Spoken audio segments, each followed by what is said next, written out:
I might shock you, but my omission today, this morning, is I think I might be a narcissist. That is, I think I'm on the spectrum of having narcissistic personality disorder. Now, I often thought this and brought this up in my many, many therapies with certain psychologists, and it's already been diagnosed that I have borderline personality disorder. But I also think that I might have a touch of narcissism too, as well. Got a piece of hair in my eye. Because I want to live forever. And I'm pretty sure that I won't. So the best thing to do is to see that my genes live on through my children and my thoughts live on through my writing. You know how they say that writers are immortal? Why do they say that? Because writers, when they die, their words are still out there. Okay, so everything that they say is out there for everyone to read. So even though they're not physically here on Earth, their words still are. And if they're famous enough, like the great poets out there, especially like Emily Dickinson, wasn't she living in the 1800s? And here it is 2023 and people still read her words. So you can be dead for hundreds of years and people will still A, know who you are, and B, still read your words. So you will still have an impact on society. So you, in effect, will be immortal. Because there you are. There are your words that people are still reading and grasping, and they're still lifting people up spiritually, or people are still connecting to what you have to say. So in this sense, we could say that all writers have an inflated sense of self-importance or entitlement. Because why should I think as a person that what I have to say is better than what someone else has to say just because I've written dozens of books that are available on Amazon and Barnes & Noble. Only a few are available on Barnes & Noble. I don't think what I have to say is more important necessarily, but I think what makes me feel important is that I chose to put it out there above people who don't write, who don't put it out there what they think, whereas I do. So, and that need to feel like famous before I die might fit on that narcissist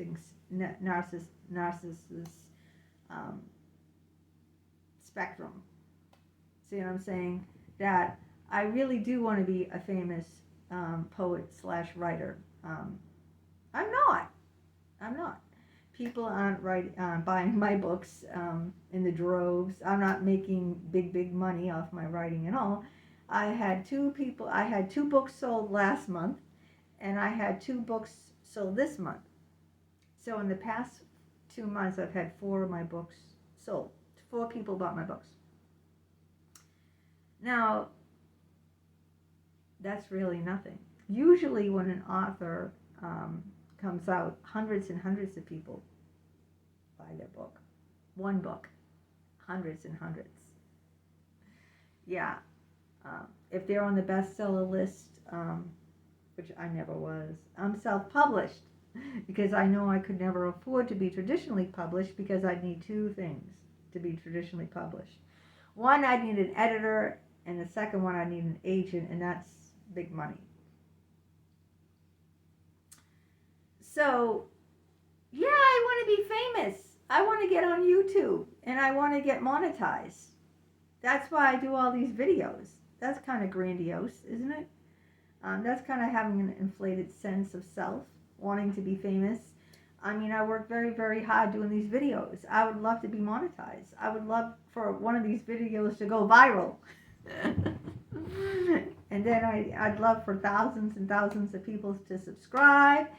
Yeah, I do have that fantasy, you know. One day I'll wake up and, like, 200 people bought one of my books, and then, I become famous. Or I wake up and, like, 2,000 people join my channel, and I have enough people right now. I have over 1,000, but you need to have 2,000 hours of watch time in a rolling year. And so far, I'm not even half there. I don't even have 2,000 hours of watch time. I have like 1,600. So I'm not even at the halfway mark. So people aren't watching my videos. They might watch for a minute or two, and then that's it. And enough people aren't watching all the way through, or, But sure, I have these big dreams. I have these grandiose dreams, and this is all I do. I don't have a normal job, and people might look at that as, you're living off your husband. He's not happy about that either. He wishes I had a normal 9-to-5 job. But I can't do that. It would kill me. It would kill me inside, because I'm a creator. I'm born to create. I didn't know that till, like, in my 50s. I was always in these, like, roles, you know what I mean? Like the stay-at-home mother, or the 9-to-5 office worker. I did work in an office 9-to-5. But, when I got in my 50s, I said, F it. I'm going to do my thing, my way, and I don't care, And that's kind of like acting entitled, because when we were down and out and very poor, well, that's when I did pornography and got money from that. But that was being creative, getting money, right? I controlled that. I worked for myself when I did that. I could dress up, and it was just an act, just like when I do the karaoke. That's an act. That's all an act. I love to sing, by the way. But that dressing up and that seductive and all that, that's an act. Just like my pornography was an act. But at least I was getting paid for that. So, and needing constant admiration. I don't get it on Reddit. Everyone says horrible, horrible things. But I still put myself on Reddit just to get the watch time. Because if, 10 people hate me, maybe 20 people hate me, maybe one person might like me and watch my video, and then or join my channel. So it's worth it for that. Expecting special treatment. I kind of, do I fit that realm of expecting special treatment? Maybe sorta, I do expect to succeed. Otherwise, why would I keep doing this? Why would I write book after book after book? Why would I do 1 to 2 videos? How many people do a video every single day, except when I'm on vacation? There are very few times I go away. Like I went to Paris for 4 days, so I didn't do a video then. Or, when I went to Aruba. Except for that, vacation time, I do videos 24/7. I mean, I do videos. And it's not just the, 15, 20 minutes you see here. I have to edit the video, and then I have to upload it to my Dropbox and, download it to YouTube. And then after all that, I have to make sure it has a good thumbnail. That takes time. Then I have to market it, and that takes much longer than ever, because then I have to put it all over the internet. And I market for hours a day. I mean, just on LinkedIn alone, I think I have like 20 groups. So that means I have to post it 20 times, not just once on LinkedIn, 20. And then on Facebook, and then on Twitter, and then on Instagram, da-da-da-da, you get the point. So yeah, also reacting negatively to criticism. I don't take criticism very well. I get, very uppity about it. I get very hurt about it. I don't like people telling me, you can't sing, you can't do this. I don't like people that use the word can't, don't. I don't like those contractions. Shouldn't, wouldn't, can't, don't, doesn't, won't. I hate them! going to tell me what I can do. Got it? I'm going to do me. I'm going to do my own thing. And I'm going to keep doing it and doing it till I die. Or succeed. Whatever comes first. But also another thing, I'm reading off a list here, in case you didn't know, my eyes diverting to the right. Being preoccupied with fantasies about power, success, and beauty. And no one's more vain than me. Yeah. I mean, every day, let me tell you, this is how vain I am. I don't leave this house until I'm fully made up. And I don't dress in sweatpants. I do wear jeans, but I make sure I have like nice cowboy boots with flowers painted on them. And so I look really good going out. I'm not one of these women who just ties their hair up in a ponytail and goes out in sweatpants. Or sometimes women go out in their pajama pants. So do guys too. I'm not one of those. So I do make sure that I look pristine. Even if I'm in jeans. Now, I don't dress up in, like, dresses and, and suits going out. But, like, you'll never see me in sweatpants with my hair in a ponytail. You'll always see me with my hair all done up and long and, you know, big 80s style, the makeup, the lipstick, the eyeliner and everything. And if I have jeans, they'll be nice, tight, sexy jeans, you know, with boots. And I'll look really good. You know, I won't be ashamed of running into anyone. Because it won't be like, oh God, I didn't take a shower, or I didn't wash my hair, or I didn't make up, or look at me, I look like a dump. That never happens to me. So that is kind of, you know, vain, don't you think? I think so. So, and another thing about feelings. As a borderline, I have like a broken thermostat. I'm either, you know, hot or freezing cold towards you. So I'm either passionate about you or an ice princess. So I either love or hate you. Like there's no in between. Well, if I don't like you, you know, I can not care at all, or I can be very cold. I can even hate you, you know. And therefore, if I hate you, I just, you know, and I play dirty too. Don't get into a fight with me. Don't. You'll lose. Because I'm the type of person, I'm coming on here. And if you, I don't even know if people will even last this long into the video to hear this. But if you do, lucky you. And thank you for the watch time. I appreciate it. I play dirty. What that means is if I'm your friend and we get into a fight, you better believe I'll play dirty. Like, for instance, my one of my old friends had an affair with it was an ongoing affair for like over 7 years with a married man. She never once told his wife. Now, when I had an affair with a married man, what did I do when I got in a fight with him? I called his wife. Yeah. And made sure she knew. So see, I don't fight fair. I fight dirty. So I would suggest,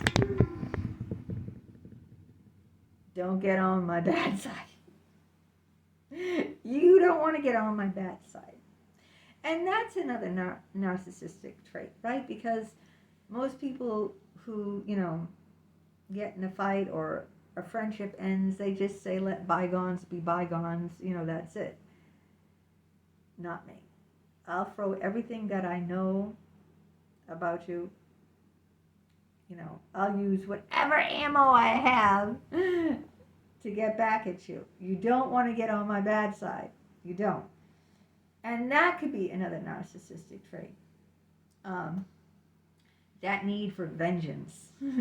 As you can see with my psychologists, I have it all out, all over the internet, what they've done unethically.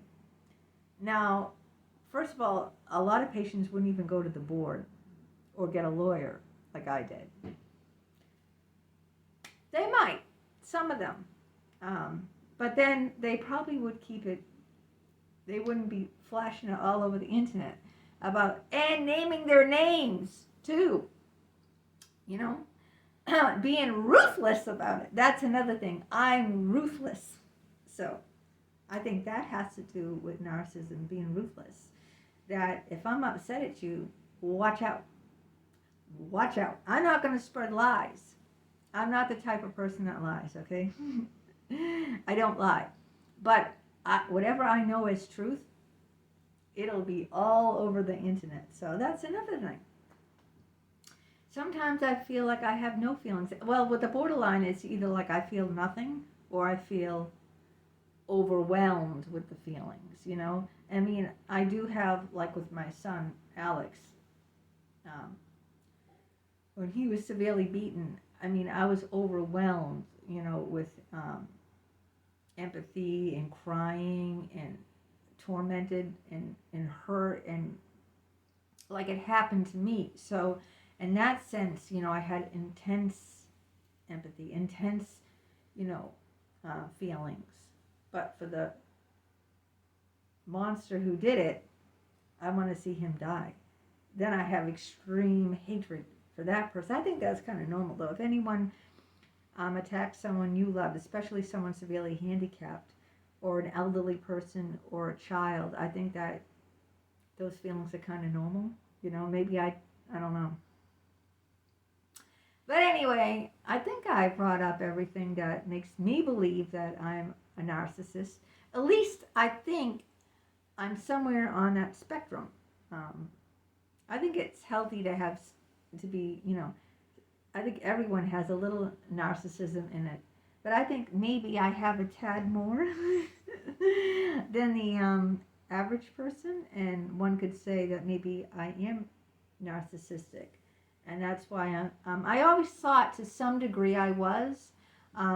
No psychologist has ever confirmed it, that yes, you are. But it was kind of like out there. It was kind of like maybe, you know, that I could be. Maybe I am wrapped up. I know I'm self-centered. I know I'm wrapped up in myself. I know I'm selfish. My husband says I never listen to him. I always monopolize the conversation. See? That's another thing. And sometimes, like, I don't have feelings for my husband. That's why I had all the affairs. The affair with the guy before my psychologist that I had an affair with 2 years. I mean, I only cared about myself. I didn't care that I was hurting my son and my husband. I was hurting them immensely. I was only out for myself.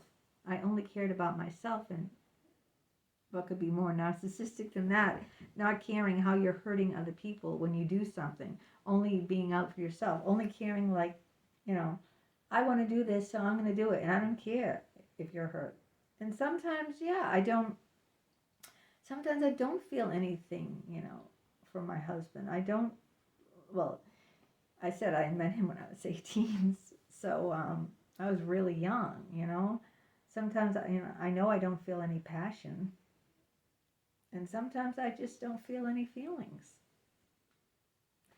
So that could be, right now, to be really honest with you, and if you're, it's over 18 minutes, so I don't think many people are going to hear this, because people don't watch my videos to the end, so they get to miss out all the juicy parts. Right now, I feel intense love for my son who got beaten up, my handicapped son, Alex, who's 27. And right now, that love is really immense and intense, and because we've both been hurt at the same time, and you know, everything else is pale compared to that.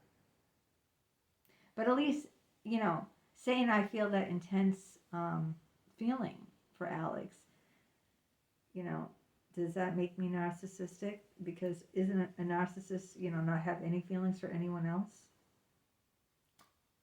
I don't know.